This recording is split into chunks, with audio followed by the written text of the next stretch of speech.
à tous nos morts pour la France au cours de la guerre d'Indochine.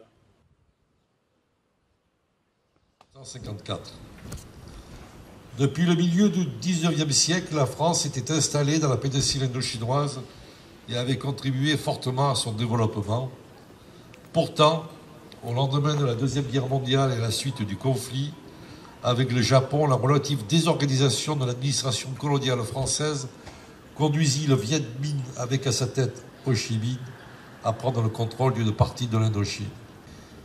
Ce n'est qu'en 1946 que le conflit va éclater au grand jour et il connaîtra deux phases. Dans les 3 premières années, il s'apparente à une lutte de décolonisation du Viet Minh envers la France. Guérilla, embuscade et atrocités furent à l'ordre du jour.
De 1940 et de 1945 contre les troupes japonaises, jusqu'à la dissolution en 1956 du corps expéditionnaire français en Extrême-Orient, ils ont combattu vaillamment pour notre pays.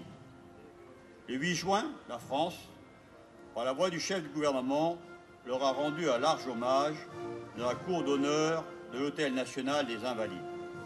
Le Premier ministre a affirmé une nouvelle fois la reconnaissance de la nation aux morts pour la France et à tous les combattants des guerres en Indochine. Il y a 65 ans, les accords de Genève marquaient la fin de la guerre d'Indochine. Le temps n'efface pas la valeur et la dignité des braves.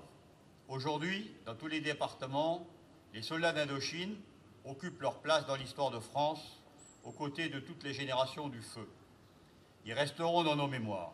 Ce travail de mémoire est un socle sur lequel la France et le Vietnam construisent la paix d'aujourd'hui et approfondissent leurs relations. Signé Geneviève Dariussec.